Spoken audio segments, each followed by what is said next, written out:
Hello viewers, আসসালামু আলাইকুম। আজ আমি আপনাদের সাথে খুবই সহজ একটি শাকের রেসিপি শেয়ার করব। এই শাকটাকে বিভিন্ন এলাকায় বিভিন্ন নামে ডাকা হয়, যেমন বৈত্যা শাক, পটুয়া শাক বা বেলে শাক। এই শাকটা ধরতে কিছুটা বালি বালি লাগে বলে হয়তো এটাকে বেলে শাক বলা হয়। তো মজার এই শাকের রেসিপিটা আমি কিভাবে করেছি তা আপনাদের সাথে একটু শেয়ার করতে চাই। তো বন্ধুরা, ভিডিওটি শুরু করার পূর্বে অবশ্যই একটি লাইক দিয়ে পুরো ভিডিওটা কন্টিনিউ করবেন।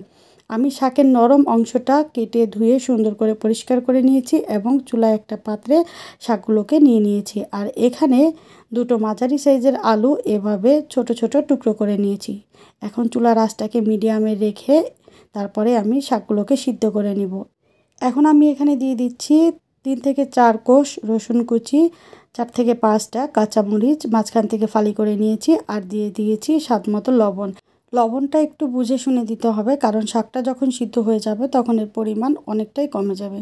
তো 1 মিনিটের মতো শাকটা সিদ্ধ করে নেওয়ার পরে দেখেন শাক থেকে কতটা পানি বের হয়েছে। আমি কিন্তু শাক ধুয়ে ভালোভাবে পানি ঝরিয়ে নিয়েছিলাম, না হয় কিন্তু শাক থেকে আরও অনেক পানি বের হয়ে আসতো। তো এখন শাকটাকে আমি আর একটু ভালোভাবে নেড়ে চেড়ে দিব, যাতে উপরের শাকটা নিচে চলে যায়।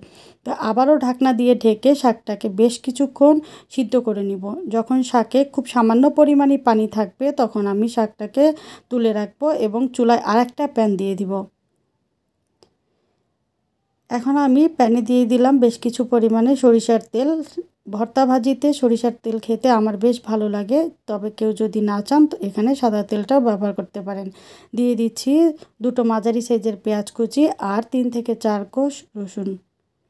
তো এখন পেঁয়াজ রসুনটাকে আমি বেশ ভালোভাবে ভেজে নিব। খুব বেশি বাদামি করব না, হালকা বাদামি করে ভেজে নিব।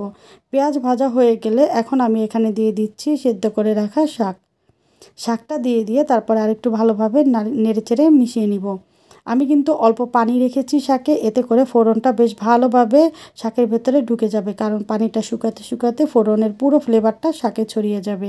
আর এখানে দিয়ে দিচ্ছি বেশ কিছু পরিমাণে ধনিয়া পাতা কুচি আর দুটো ভাজা শুকনো মরিচ এভাবে হাত দিয়ে ভেঙে দিয়ে দিয়েছি। এখন সবগুলো উপকরণ খুব ভালোভাবে নেড়েচেড়ে মিশিয়ে নিব এবং একদম পানিটা শুকিয়ে যাওয়া পর্যন্ত শাকটাকে ভেজে নিব। এভাবে করে আপনি লাস্টে ফোড়ন দিয়ে যদি শাকটাকে ভাজি করেন সেটা খেতে কিন্তু ভীষণ মজার হয়, কারণ পেঁয়াজ রসুনের একটা স্ট্রং ফ্লেভার কিন্তু পাওয়া যায়। আর শেষে ধনিয়া পাতা দিলে তো কোনো কথাই নেই। তো এভাবে করে আমি খুন্তি দিয়ে খুব সুন্দর করে নেড়েচেড়ে মিশিয়ে নিব, যাতে করে শাকটা দলা পেকে না যায়। তো আমার শাকটা কিন্তু একদম কমপ্লিট। দেখেন এর কালারটাও একদম সবুজ আছে, একটুও চেঞ্জ হয়ে যায়নি। দেখতেই কি পরিমাণ লোভনীয় লাগছে। আশা করছি আপনারা ঠিক একই প্রসেসে বাড়িতে এটা রান্না করে খাবেন। তো আমার আজকের এই রেসিপিটি যদি আপনাদের কাছে ভালো লেগে থাকে তাহলে অবশ্যই লাইক, কমেন্ট এবং শেয়ার করে দিবেন। আর আজকে প্রথমবারের মতো যদি কেউ রেসিপিটি দেখে থাকেন তাহলে আমার চ্যানেলটা ভিজিট করতে পারেন।